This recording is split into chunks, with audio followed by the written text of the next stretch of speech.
Teleimpacto, lo que necesitas saber.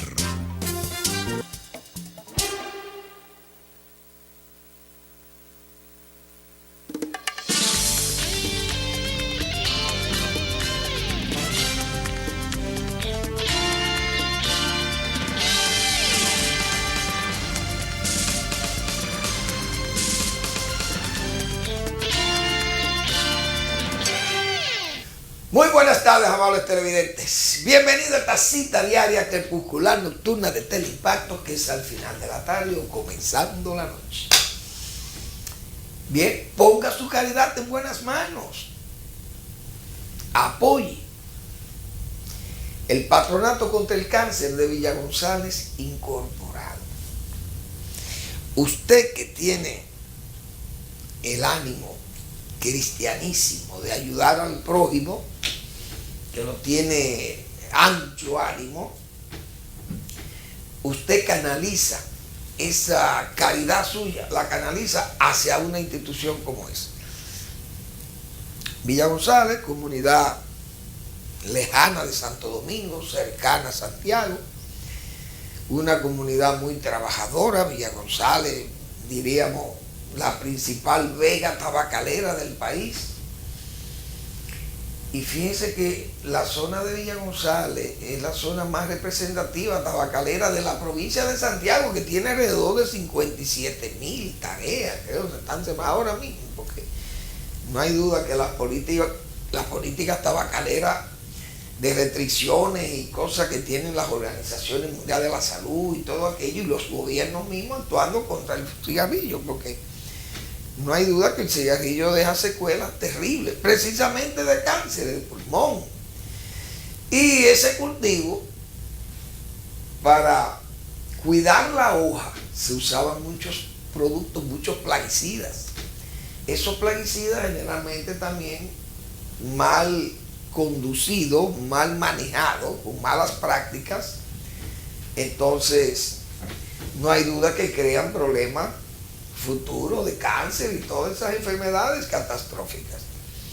Villa González es una comunidad que todavía siembra tabaco, porque el tabaco sigue siendo un renglón importante para el país, que produce más de 500, 600 millones de dólares en exportaciones de puro. Claro, no todo se produce localmente, porque ya el tabaco que se exporta de aquí, tabaco en rama es poco, pero el tabaco que vaya en doblado, en puros, bueno, junto con tabacos importados, generan desde luego mucha mano de obra en las zonas francas, porque ahí están los dobladores, la gente que sabe de aquello. Y entonces, pues hay compañías como la Aurora y esa compañía de Fuente y qué sé yo quién, y David Off, y bueno, son compañías muy poderosas que exportan tabaco en puros, en cigarros, a destinos muy exigentes, muy caros, y el tabaco dominicano está prácticamente en primer plano. Pero todo el mundo sabe que los productores son los pobres. Los empresarios del tabaco no son los productores. Entonces hay mucha gente pobre y no puede hacerle frente a enfermedades de este tipo. El patronato se ha creado por personas de muy buen sentimiento, cristianísimo sentimiento, para brindarle apoyo a estas personas más necesitadas de él, que son los que están enfermos de cáncer. Por tanto, ponga su caridad en buenas manos. 809-443-8010, y ahí usted tiene a don Nicolás Guillén. Bueno, yo viendo esta foto del Nacional, de la portada, ya el Nacional, que es un periódico, realmente es el periódico de la tarde, porque hay noticias que no salen en la mañana, pero el Nacional las recoge, pero es la voz de todo, es la verdad. El Nacional es la voz de todo, porque no hay una noticia que se le escape al Nacional. Y esta foto es de La Barquita.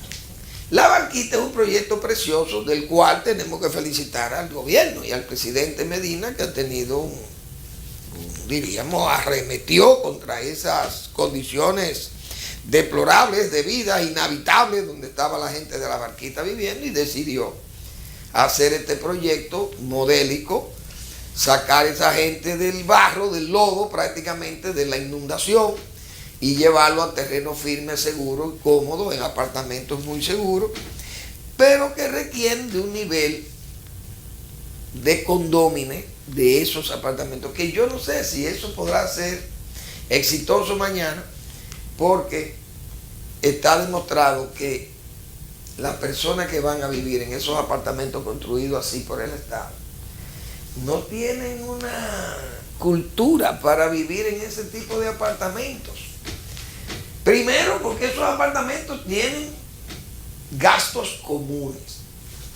Imagínense ustedes cuando se daña una bomba de agua. Da brega en urbanizaciones de personas, diríamos, de alto nivel económico.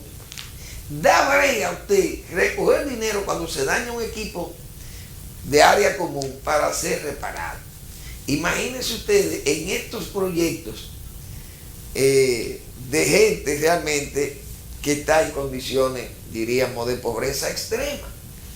Entonces esta gente llega a vivir allí, pero ellos no se dan, allí en donde ellos vivían no se paga agua, no se paga energía, no se paga, por ejemplo, servicios comunes, iluminación de un área común, de las escaleras, por ejemplo, el consumo de energía de una bomba de agua, barrer, limpiar aquello, limpiar las escaleras, es decir, el mantenimiento de las calles, de la maleza, cortar la maleza, etcétera, etcétera. Todo eso conlleva cuotas, pero esta gente no tiene cuotas. Estas fueron de las cosas que se alegaron cuando Joaquín Balaguer dijo que iba a cambiar la gente de la Ciénaga, que iban a ir a la caoba, y se le construyó la caoba. Pero la gente de la Ciénaga hábilmente cogieron los apartamentos, recibieron aquellos apartamentos, los vendieron y volvieron a la Ciénaga.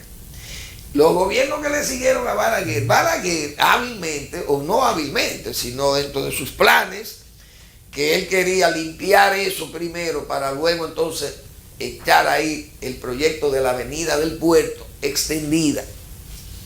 Pero ante esa resistencia comenzaron unos curas jesuitas del centro del Montalvo y del centro Bonó y qué sé yo qué, y un grupo de lavajismo rabioso que lo hay aquí, de una falsa sociedad civil, pancista y acomodaticia, sociedad civil.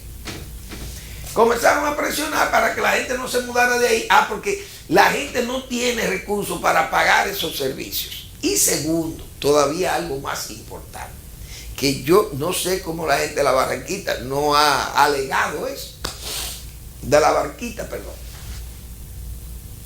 y es que estos curas influyeron en esa persona de ahí para que exigieran que ellos no podían salir de su entorno, que todo lo que se fuera a hacer se hiciera en su entorno, porque su centro de operaciones de trabajo, léase, de buscarse su vida en las calles, irse tan lejos no le permitía a ellos buscarse el día a día, como dicen, el modus vivendi de la calle. Y eso se alegó. Y el gobierno tembloroso de Leonel Fernández, que fue el que siguió a Balaguer en el 96. Entonces, después que esas casas estaban marcadas, las casas de la Ciénaga ya marcadas por bienes nacionales, para darle continuidad al proyecto de la avenida del puerto, que eso hoy estuviera bellísimo. Bueno, se metió en miedo el gobierno de Leonel Fernández y comenzó a hacerle cancha y a pavimentar aquel lodazal. Y la Ciénaga se quedó siendo un lodazal allí, con las amenazas de que el día que ese río se desmadre y entonces busque su nivel o busque su espacio, lamentablemente, y ojalá nunca pasara eso, pero no estamos, diríamos, exentos de que pueda pasar eso. Porque ¿cuál era el cauce de ese río? Todo eso que está ahí, ese es el cauce de ese río Sama y de la Isabela allá arriba. Entonces, pues no se siguió la avenida. El PLD intentó, no sé, cuando el asunto este del metro, intentó darle seguimiento a aquella avenida de la Cementera y eso fue un esfuerzo, diríamos, inútil, fútil. Se quedó, no se hizo nada y los barrios tienen ahora más gente viviendo ahí, porque los gobiernos le cogieron miedo al traslado. Por lo menos este gobierno sacó a esta gente de la Barquita y está destruyendo las casas. Ojalá haya un celo para que nos ocupen el solar de nuevo, porque lo ocupan. Ustedes saben que ahí hay aspirantes, candidatos, hay muchos para ocupar los terrenos de la Barquita. Pero este comentario, que tal vez me extendí un poco por él, el motivo es el siguiente: la belleza de la Barquita pronto se perderá ese brillo de la Barquita, porque el Nacional, como recoge muy bien aquí, esa línea de carros que usted ve ahí parqueado, puede interpretarse que son de los residentes de la Barquita, pero no, son líneas de carros públicos que ya están instalados allí para transportar a esa gente, porque es lo que estoy diciendo. Claro, el gobierno está haciendo ahora un teleférico, un servicio ahí de transporte, que eso también va a facilitar. O sea, no hay duda de que eso es una conexión más rápida con los centros urbanos de trabajo aquí, para que la gente se pueda desplazar. Y eso está muy bien. Pero lo que yo quiero destacar es el brillo, el lujo y el brillo, mejor dicho, del proyecto, que se ve bello. ¿Y por qué lo destaco? Porque yo recuerdo dos de los mercados más lindos que se hicieron, yo creo, en la zona del Caribe. Se hizo uno en La Vega y el otro, el mercado de La Duarte. Ambos mercados fueron hechos en los gobiernos de Joaquín Balaguer y eran una verdadera obra de arte, esos dos mercados. Había que ver esos mercados cuando lo fueron a inaugurar. Resulta que cuando fueron a inaugurar el de La Duarte, Joaquín Balaguer fue a esa inauguración, como de hecho, porque fue su gobierno que lo hizo. Y le digo que era una obra de arte, precioso, limpio, eso estaba como paños de altares. Y alguien fue y felicitó a Balaguer por esa obra de arte tan bella. Presidente, saludamos y felicitamos a su gobierno, a usted, la persona suya, por haber dispuesto la construcción de esta belleza de mercado. Dice Balaguer, tan bello, es verdad, es una obra muy linda, pero penosamente estará llena de lodo y sucio pronto, y ahí se perderá el brillo. Señores, vayan al mercado de La Vega, bueno, que se quemó, o se quemó una parte, yo no he visto el daño total, no lo pude apreciar porque no he ido, pero supe que tuvo un incendio allí, y el de aquí también tuvo otro incendio. Pero claro, porque hay tantas conexiones ilegales, porque el diseño de eso fueron para X cantidad y allí hay X más, y a la potencia al cuadrado o al cubo, la cantidad de gente que está usando esos mercados. Señores, y hay que ir a ver ese mercado de La Duarte. Bueno, por eso se hizo el Merca Santo Domingo, que hasta ahora el Merca, porque tiene un control estricto del Ministerio de Agricultura y del gobierno. Eso luce todavía muy bien, muy bonito, y ya tiene varios años en uso. 4 años, va para 5 años, tienen uso, 3 años, 4 años tiene el Merca, y el Merca es una obra que está limpia, y sus calles, sus parqueos, todo está organizado allí porque hay una administración seria. Ahora hay que ver los mercados nuestros, señores, porque ese mismo mercado modelo de La Mella, eso era una belleza cuando Trujillo, pero mataron al Períclito y óigame, eso se volvió que yo cerrara las calles aledañas a ese mercado. Si yo fuera síndico de Santo Domingo, yo las cerrara, porque eso no se puede, eso no es digno de que una persona que vaya a comprar algo a ese mercado, que ya no es un mercado de vegetales dentro, ya es un mercado de artesanía criolla y de botánicas y cosas de esas, que venden muchísimas hojas y para tisanas o para pócimas medicinales o afrodisíacas. Pero hay que ver esas calles de ese mercado, señores, las calles aledañas. Eso no. Bueno, hay una zona que se llama Pequeño Haití. Imagínense ustedes, ese Pequeño Haití, esto es Interrolé ahí. Una cosa realmente vergonzosa. Un matadero de pollo vivo, que yo no sé cómo ahí no hay fiebre y gripe aviar regada como los mercados asiáticos. Esto es una verdadera vergüenza. Pero en el corazón de la ciudad. Entonces los mercados nuestros son parte, diríamos, de un modo de vida, de un modus vivendi realmente del lodo y de la alcantarilla y la cloaca. Y esa es la pura verdad. Aquí en la propia Avenida San Martín, ahí hay un mercado. Que eso no se puede decir que es un mercado, por eso hay que decir que eso es una estación de aguas negras, una planta de tratamiento de lodos y aguas negras. Eso es el mercado de ahí de la San Martín. Un verdadero desorden, un caos. Yo recuerdo haberle hecho una sugerencia a un amigo funcionario de los gobiernos del PRD, porque entendía que el único gobierno que podía derribar eso era el PRD. Porque le luce todo, el populismo al PRD. Y era el gobierno de Hipólito Mejía. Hipólito comenzando era un encanto para la gente, todo era bellísimo, con aquel Júpiter tronante. Eso todo le era risa, y eso era como decía, ¿cuál es una frase tan linda de La Bruyère? Que dice que usted querer como ganarle la partida a un rico crápula o algo así, eso usted va perdiendo, porque es casi perder su tiempo, porque la risa está de parte de él. Y es verdad, la risa está de parte de él.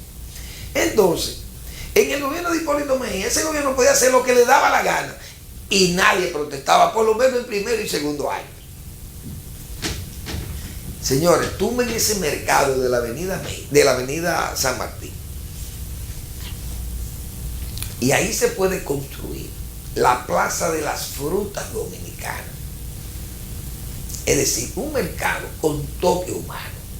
Un mercado limpio, con vendedores con las manos limpias, con guantes de plástico o de materiales de eso, de hule, pero que pudieran brindar un servicio de inocuidad, de higiene al público, que eso se convirtiera en un mercado para que los turistas que lleguen al muelle de Santo Domingo o al puerto de San Diego o al puerto de allá de Sanssouci vengan ahí a conocer y a comer de las frutas dominicanas en un ambiente de noche limpio, con aire acondicionado, buenos pisos, bien higienizado, área para dulce seco, área para dulce, para pulpas, para jugos, dulces, etcétera, todo, las frutas frescas, con usted comprarlas y llevárselas a sus barriadas cercanas, ir en tenis, en pantalones cortos, a disfrutar de un ambiente de toque humano, repito.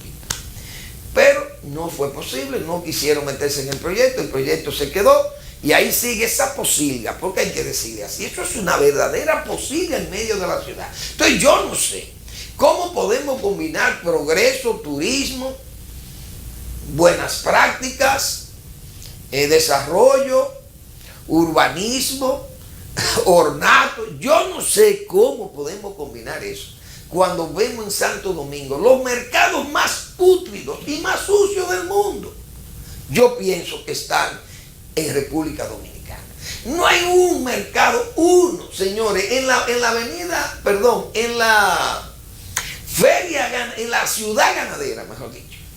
En la ciudad ganadera se instaló en una nave ahí, en una oportunidad, se instaló un mercado, diríamos, provisional. Pero aquí la provisionalidad termina en definitivo, como siempre. Y subrayo, como siempre. Ese mercado se hizo como una forma, un paliativo a una situación crítica de abastecimiento, de inflación que había en los años 90, 89, 88, gobierno de Balaguer, que prácticamente se le hizo inmanejable aquella situación al gobierno, porque el gobierno de Salvador de Blanco dejó un acuerdo realmente, era un acuerdo para que el gobierno de Balaguer no pudiera ni siquiera zafarse, ni siquiera Houdini se podía zafar. Houdini, no me acuerdo, Houdini, no se podía zafar de aquel nudo que le dejó hecho la administración de Salvador de Blanco y el gobernador del Banco Central, el señor Bernardo Vega, el mismo de la Poblada. Esa gente dejaron un acuerdo con el fondo, que ahora vimos que el Banco Central le pagó al fondo 856 millones. Bien, Valdés, como siempre, usted ahí haciendo su trabajo sin ruido. Ese trabajo que refuerza moralmente a los gobiernos, el buen desempeño económico. Pues bien, señores, ese mercado de la feria, de la ciudad ganadera, comenzó limpio. Era una belleza. Y entonces comenzó la gente a asistir a ese mercado porque tenía una ventaja, que era limpio, tipo como es el Merca Santo Domingo. Pero comenzó el negocio, comenzó la trampa, comenzó la especulación, comenzó la corrupción administrativa. Y los que estaban encargados de cuidar ese mercado comenzaron a supervender espacios, a prostituir aquello. Hicieron unos mataderos de pollo, un desastre, y unos comedores que son llenos de mosca y de todo. Y yo dije, ahí yo no compro ni siquiera un plátano, porque un plátano que uno compre ahí llega infectado a la casa porque aparecen unas moscas, de esas moscas brillosas, que parecen oleosas, que parecen como si estuvieran bañadas de aceite. Y eso le andan a las carnes y todo. Una cosa que yo no entiendo cómo ser humano se atreve a comprar eso. Porque eso es una barbaridad. Que no se pueda. Ahí hay productos químicos que usted los aplica en la mañana y en la tarde entonces no ve una mosca. En resumen, los mercados dominicanos han terminado en verdaderas terminales de cloacas, valga el pleonasmo. En eso que han terminado, en verdaderas terminales de cloacas. Porque eso es una barbaridad, que un ser humano que se respete vaya a comprar a sitios como esos. Entonces estamos llenos de esas cosas y yo tengo que darle crédito a aquello que Joaquín Balaguer decía, ustedes verán en poco tiempo este lodazal. Ustedes verán esta obra de arte arruinada, decía Balaguer, por razón, vaya a los mercados para que ustedes vean, vaya de la vez, que era una belleza. Esos mercados dominicanos, yo no sé cómo hay turistas, yo creo que los turistas, y miren que aquí hay libertad de tránsito, pero el turista que se acerca a un mercado de eso, lo menos que coge, la enfermedad más, Dios diría, más ligera que puede, es un cólera. Esa es la más suave de la que puede coger. Cólera, o yo no sé, o tuberculosis, eso es lo mínimo que puede tomar.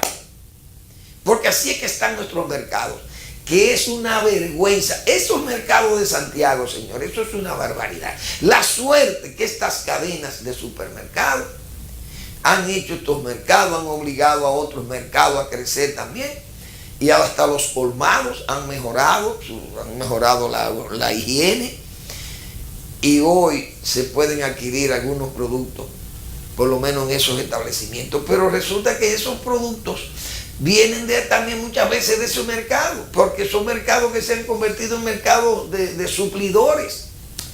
Pero ¿cuándo vamos a tomar medidas realmente heroicas para que el pueblo dominicano pueda tener mercados realmente con algún toque humano, por lo menos? Vamos a una breve pausa y regresamos.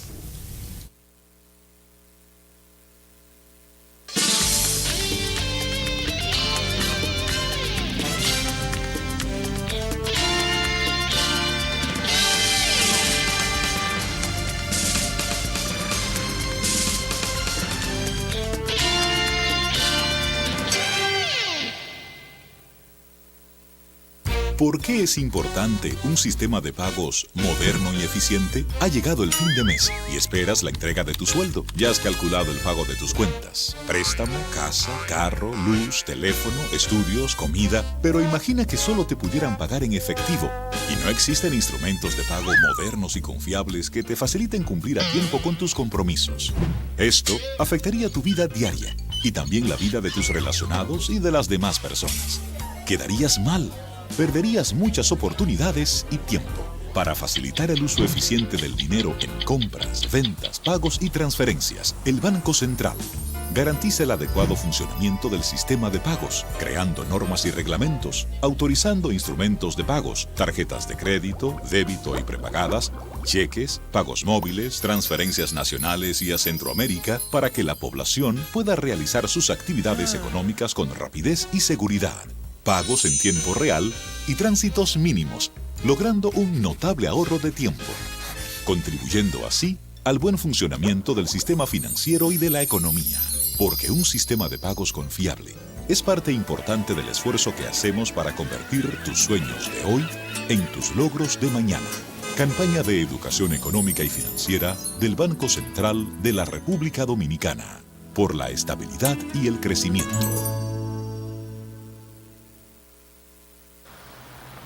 En estos 75 años, descubrimos que hemos sido nosotros quienes resultamos motivados por lo que eres, lo que representas y lo que inspiras. De ti aprendimos la grandeza de la fe en la realización de metas y confirmamos que no hay alguien más comprometido que un dominicano con ganas de llegar lejos. Contigo entendimos que eso que arde en el pecho es el deseo de seguir adelante y darlo todo por un mejor país, por los valores que vemos en ti, por el camino recorrido juntos y por lo que nos queda por caminar. Somos más dominicanos que nunca.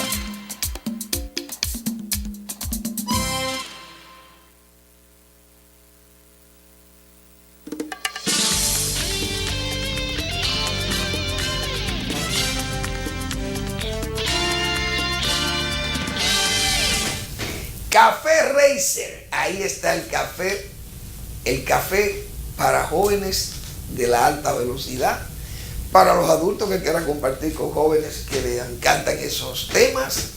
Ahí miren las motoras, pero ahí se habla de deporte, ahí se habla de política, ahí se habla de ciencia, los muchachos los más inquietos, pero es un bar muy moderno, muy bonito, con un estilo casi como parecido al oeste norteamericano, por allá, o el nordeste de los Estados Unidos.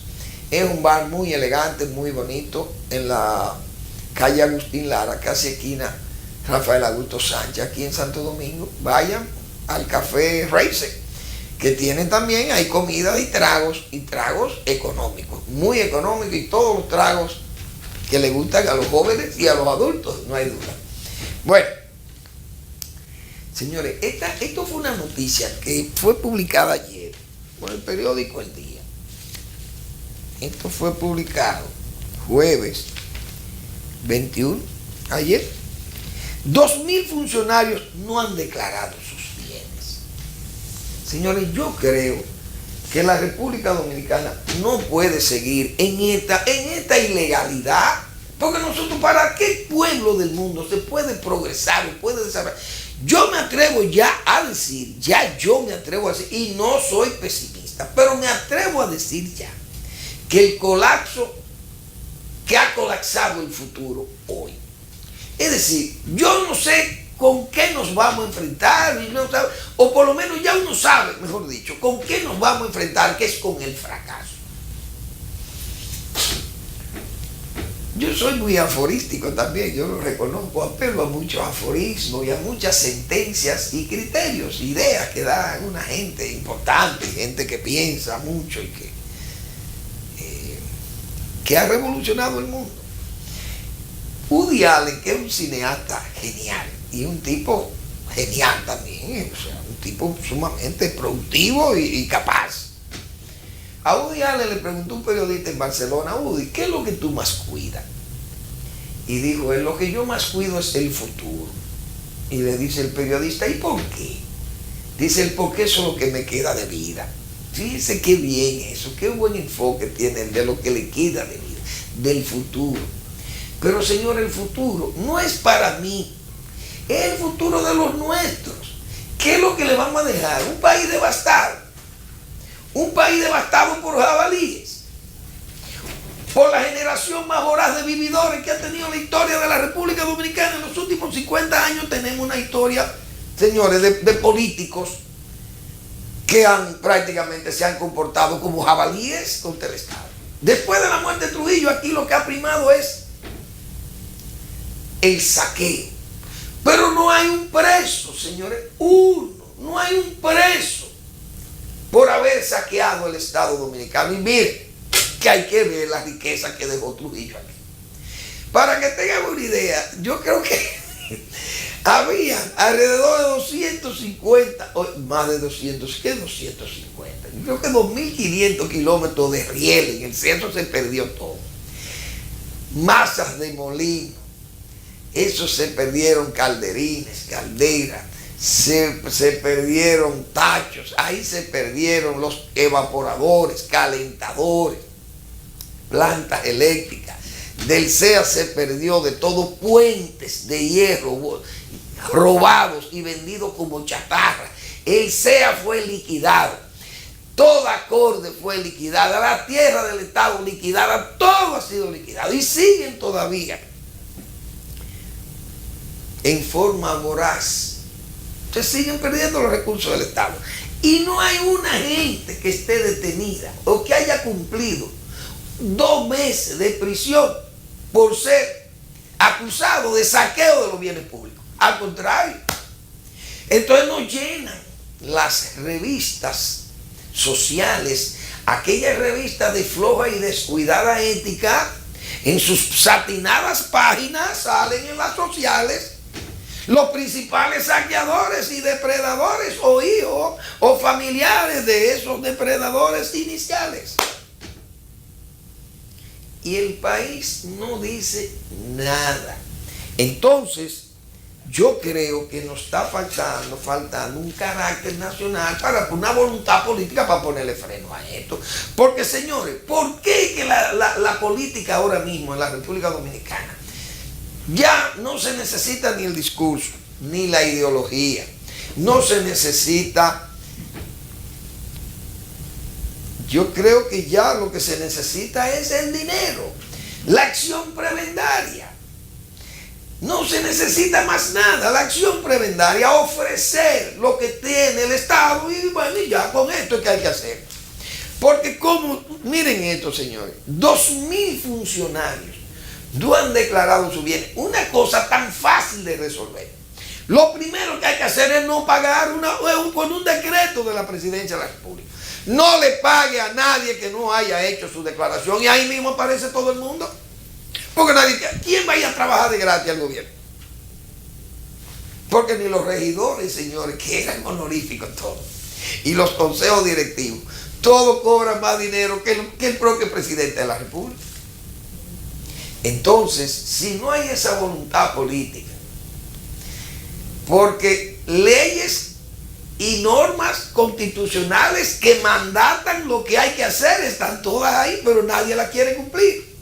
Entonces, ¿qué es lo que se necesita? Una voluntad política, porque diga, mira, funcionarios de la tesorería, no me paguen, no paguen nóminas. A todo el que no esté declarado, no le paguen. El que no haya declarado sus bienes. Y San se acabó. Ahora, si usted se resiste es porque usted esconde algo, entonces yo lo voy a investigar y entonces le vamos a quitar los bienes. Pero dígame usted, ni a eso. Pero oigan, si no llegamos a lo otro, imagínense a esto. Es decir, a la inversión de la prueba. Es imposible prácticamente. Pero yo creo que si queremos llevar el país, estas cosas no se pueden permitir, señores. Esas cosas no se pueden permitir. Porque ¿para dónde que vamos entonces? Vamos al despeñadero. Nada más no cabe caer en el despeñadero. Es decir, todo esto es lo que yo llamo ofrecer el arribismo consustancial desde el Estado y propiciar la acción prebendaria bajo el impulso de, con el poder, hacer una obra o una labor reductora de partido, de Congreso, hasta de la oposición. Porque entonces la oposición, dígame usted, los partidos van y usted ve cosas, por ejemplo, la oposición representada en el PRM, un partido que yo no entiendo cómo usted puede formar un partido sin idea. Sin idea no se puede formar un partido. Esa no es verdad. Usted no puede formar un partido sin idea, incluso sin tener una idea de lo que se necesita hacer en el país. Peor todavía. Entonces, ¿cómo usted puede vertebrar proyectos? ¿Cómo usted puede, diríamos, convertir sus inquietudes? ¿Cómo usted después no puede, porque no tiene una estructura diseñada para eso? Entonces, veo ahora, ayer yo leía un comunicado de ese partido del PRM, que uno tiene hasta que reírse, porque ese es un comunicado, como si fuera de gente puritana, gente que no conoce el Estado, que nunca ha estado en el Estado, de gente límpida, gente toda, que ahí está, eran todas condenables cuando fueron gobierno. Todos los que están en ese partido, que fundaron parte del gobierno del 2000-2004, son condenables por actos de indelicadezas. Todos manejaron el Estado, con las altas cortes incluidas de ese momento. Manejaron la Junta Central Electoral. Gente que se borracha hicieron la Junta. Nombraron a los miembros de esa Junta, que era un comité político del PRD también. Bueno, entonces, con todas esas cosas, con todo ese, diríamos, con todos esos antecedentes, usted venir a poner unas exigencias sabiendo uno que eso nada más es una tramoya, porque en el fondo lo que van a es a buscar qué le toca a su gente, porque eso es lo que nosotros sabemos aquí, o qué es lo que hay montado ahí, quiénes son los que están montados en las altas cortes. Bueno, si hay gente del PRD de Miguelito, era cuando ese PRD era oposición, pero resulta que ya el PRD está en el gobierno, no le toca nada. ¿A quién es que le toca lo que tiene el PRD ahora?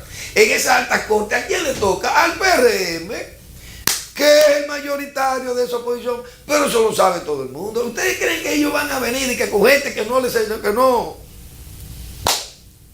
ni siquiera le ayudó, que no colaboró con él? Y los empresarios igual, porque los empresarios, ¿qué ustedes buscan ahí? Déjenle eso, porque los políticos son los que deciden eso, a menos que la Constitución diga que el empresariado y la sociedad civil tienen que trabajar también conjuntamente en eso. Yo no lo sé. Pero de que lo que eligen para eso son los senadores y diputados, por eso que son las elecciones. Lamentablemente hay que decir eso, señores. Porque si no, entonces es muy cómodo levantar la Constitución cuando nos da la gana. Hacemos uso de la Constitución y cuando no nos da la gana de reconocer lo que dice la Constitución, entonces también ahí la Constitución la aparcamos. Y entonces no podemos actuar así. Siempre yo he dicho, en ese PRM, PPH y PRD de su antiguo, siempre se jugó ahí como si fuera un estadio de béisbol. Va a batear el PRD, achican la verja. Va a batear el adversario del PRD, entonces la verja la ponen en los 411.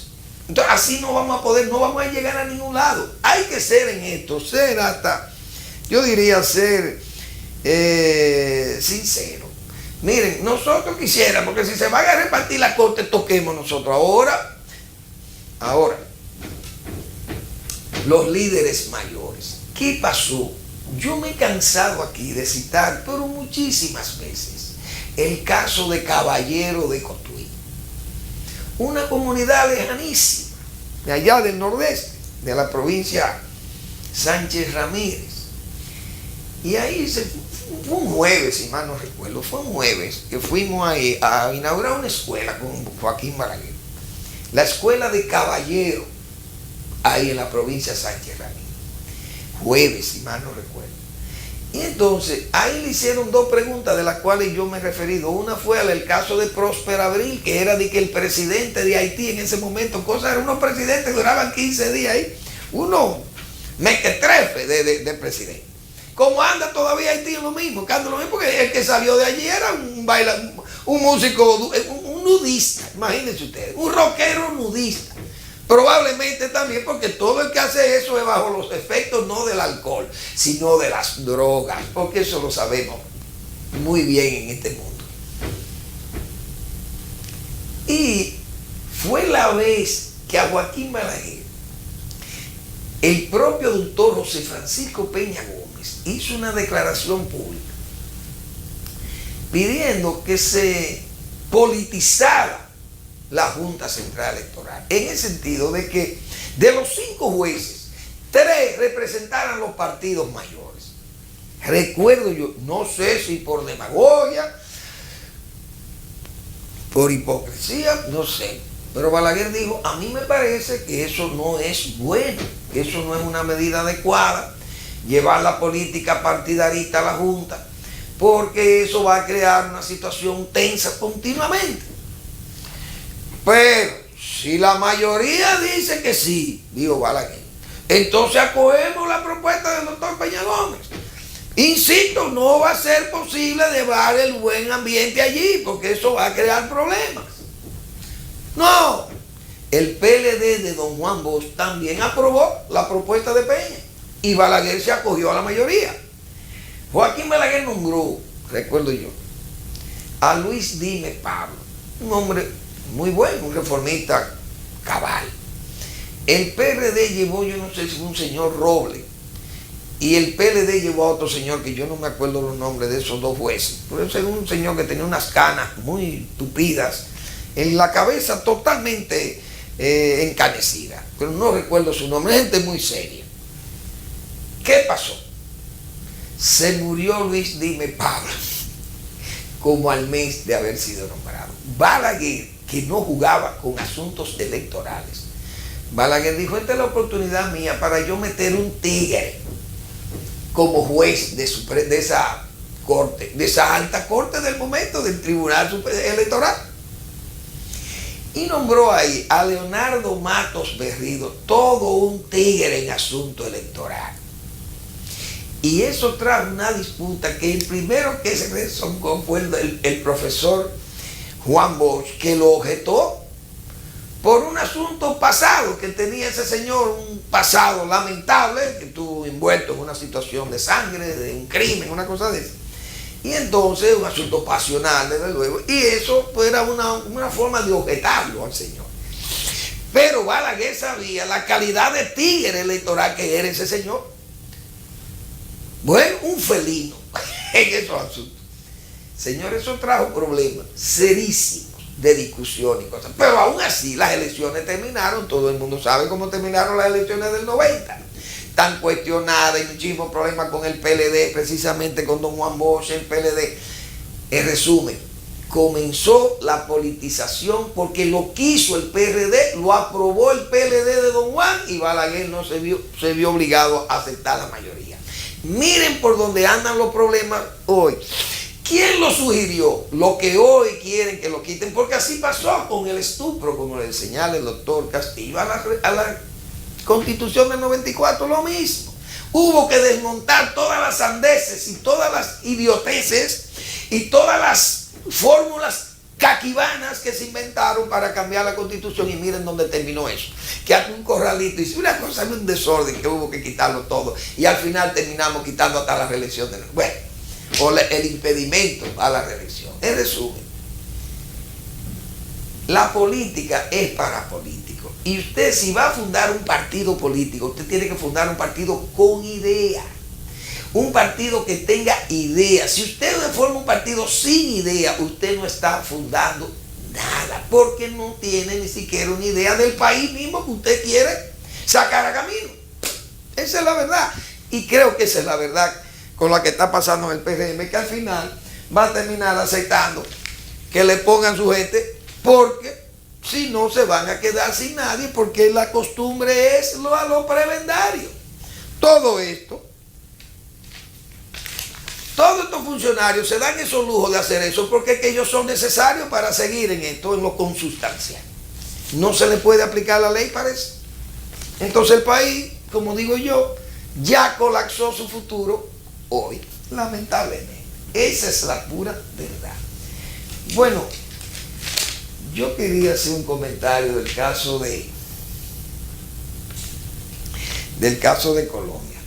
Pero hay que decir también, antes de ir al caso de Colombia, o de Venezuela y Colombia, pero el caso de la Junta Central Electoral, con ese asunto yo sé que se están soplando las brasas, y yo lo dije hace más de 2 meses aquí. El problema de todas esas altas cortes se llama Roberto Rosario.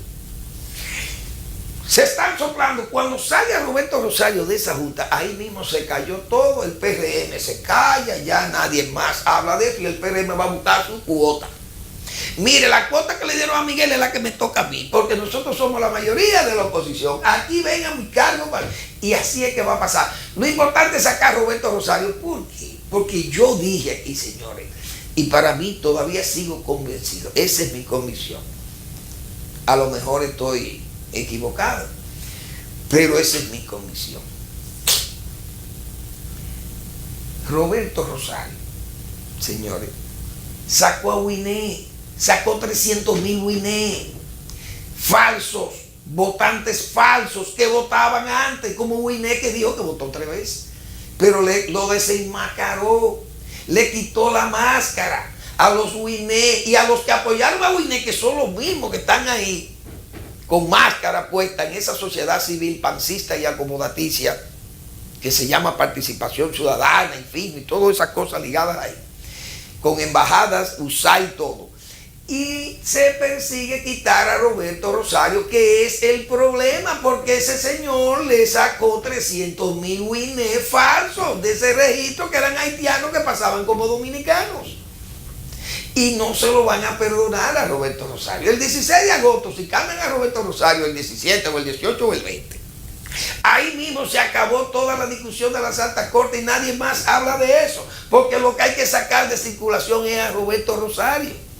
Y eso es lo que persigue el PRM por su compromiso que tiene con sus ataduras con esa sociedad civil, que no es más que la suciedad civil. Esa es la verdad. Yo creo que no hay que complicarse, no hay que, como dicen, no hay que devanarse los sesos para usted llegar al ovillo, como se dice, que por el hilo se llega al ovillo. Y ustedes lo van a ver. Ustedes verán ese PRM de ese comunicado ayer, puritano. Ustedes lo verán negociando los cargos que le tocan en el Consejo de la Magistratura, ¿qué le toca a ellos de esas altas cortes?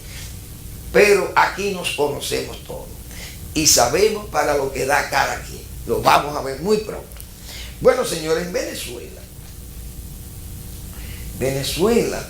es una vergüenza. Maduro, con criterios tan ridículos realmente que desafían la razón. Es una guerra económica. Venezuela es una vergüenza.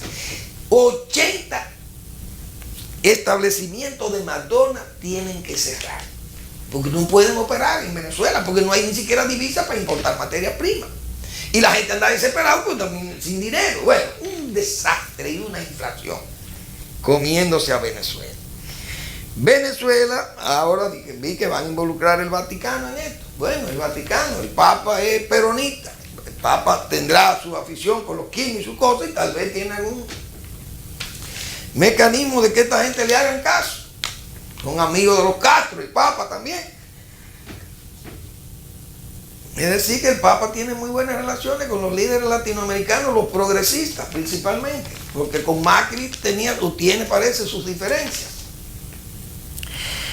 Pero vi ahí que 80 tiendas de McDonald's cerradas, dicen ellos temporalmente. Pero eso es que Venezuela, señores, yo dije aquí, ese puente de Cúcuta con Colombia, eso parece a Dajabón, cuando abren la puerta de Juana Méndez para acá, que abren la puerta de ese puente, así mismo se ve la gente de Venezuela cruzando a Colombia. Una verdadera vergüenza para un país como Venezuela, que era el cebo, el atractivo de los colombianos. Era al revés, eso que usted vio ahí era al revés antes, cuando Venezuela explotó su riqueza. Entonces, yo recuerdo, señores, hace como 17 años, debe ser, 17 años justo, Teodoro Pekov es el presidente del Movimiento al Socialismo, pequeño partido de la izquierda de Venezuela.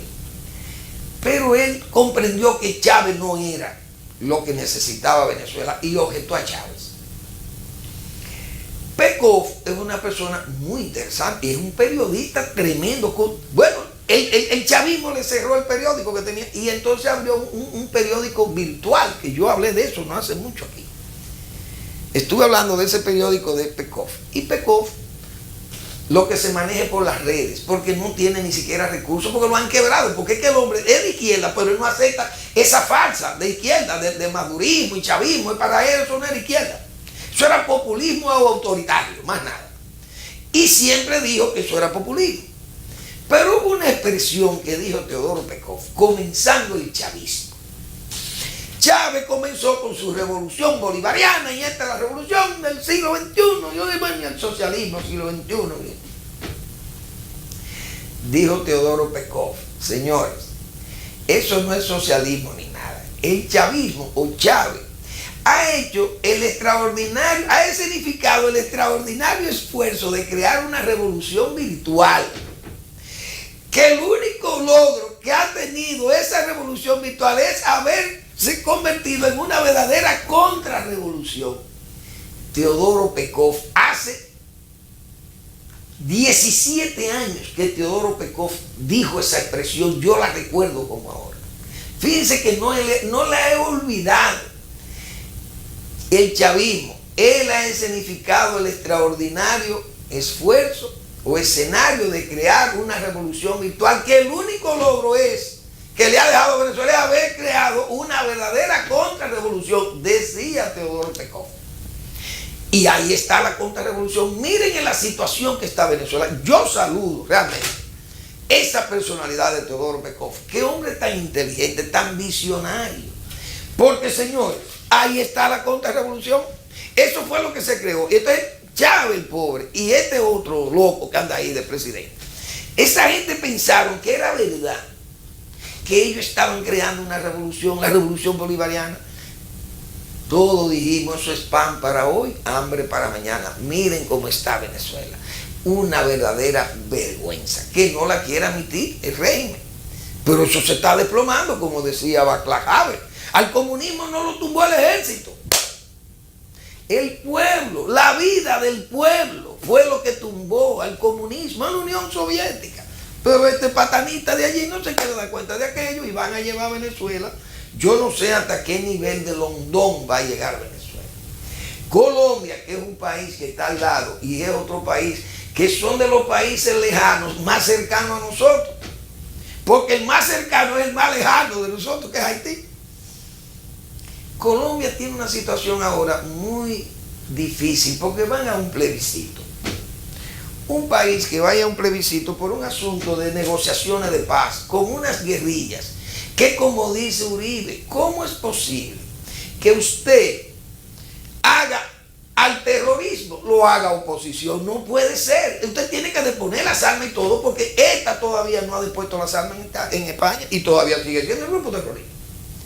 En Guatemala y en El Salvador, los ejércitos, estos ejércitos rebeldes se desintegraron, entregaron las armas y se integraron políticamente. Pero en Colombia se está mandando un plebiscito, pero las FARC han señalado lo que son zonas socialistas, es decir, zonas liberadas, que esa gente se van a quedar ahí atendiendo su coca. Oigan bien. Y eso el uribismo lo ve como realmente una situación de traición a Colombia. Va a venir ahora un plebiscito en Colombia para, diríamos, aprobar, un plebiscito aprobatorio del acuerdo de paz que se firmó en La Habana, o el cese al fuego. Pero en esas condiciones no hay proceso de paz. Entonces el gobierno le está metiendo miedo al pueblo diciendo que si no gana el plebiscito, las FARC se van a convertir en terroristas urbanos y que la guerra urbana va a venir y que Colombia se va a ver envuelta en sangre. Bueno, y se le está metiendo miedo a la gente. Entonces, en resumen, yo no sé qué va a pasar en Colombia realmente con esa situación de las FARC. Porque las FARC tienen un arraigo en esas zonas rurales cuidando su negocio de la coca. Y entonces, fíjense que ahí se han declarado zonas socialistas en Colombia. ¿Cómo se va a definir aquello? La verdad es que me preocupan esos dos pueblos hermanos de la República Dominicana y que nosotros tenemos muy buenas relaciones con ellos y relaciones comerciales con ellos. Incluso el carbón que viene aquí, señores, va a venir de Colombia, el carbón de la Catalina y el carbón de Itabo y todo eso. Y vienen muchas cosas de Colombia. Aquí nosotros tenemos muy buenas relaciones con Colombia.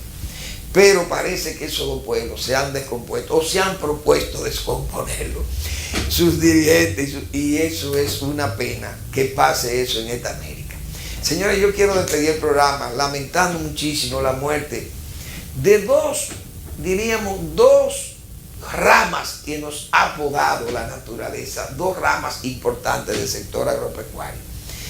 Como fue el señor Cabrera, que murió en esta semana, un señor que fue presidente de la Junta Agroempresarial Dominicana. Igualmente don Luis Kraus Bogar, fueron dos personalidades del sector agropecuario que se fueron prácticamente. Don Luis la semana pasada, que aunque yo no le conocí, pero todo el mundo ha visto cómo han ponderado su vida, y fue un hombre de una importancia de primer orden para el sector agropecuario y el sector de desarrollo del país.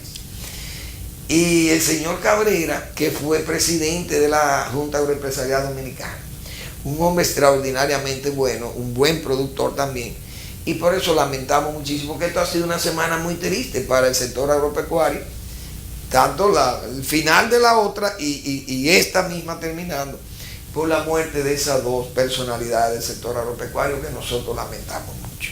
Por eso, repito, hemos sido víctimas de esa, diríamos, de esa poda severa de la naturaleza a ramas tan importantes como don Luis B. Kraus y el señor Cabrera, que fue una persona extraordinaria en el sector agropecuario. Esa es la pura verdad. Señores, gracias por preferirnos. No se pierdan la respuesta con el doctor Marino Vinicio Castillo el domingo, que ustedes saben que eso es pedagogía pura. Y yo insto al doctor que siga en esa línea que siempre el pueblo ha apreciado tanto de él. Esas diríamos, poner en primer plano sus quejas y sus señalamientos de por dónde andan manos pecaminosas realmente dañando el país, y que él, celoso de las causas nacionales, uno sabe que el doctor Castillo siempre ha sido un combatiente de esas malas prácticas, y siempre lo ha sido. Y quiero que usted siga ahí, doctor, porque el pueblo aprecia mucho esa sabiduría suya y esa acometividad suya también. Señores, gracias, muy buenas noches y hasta el lunes.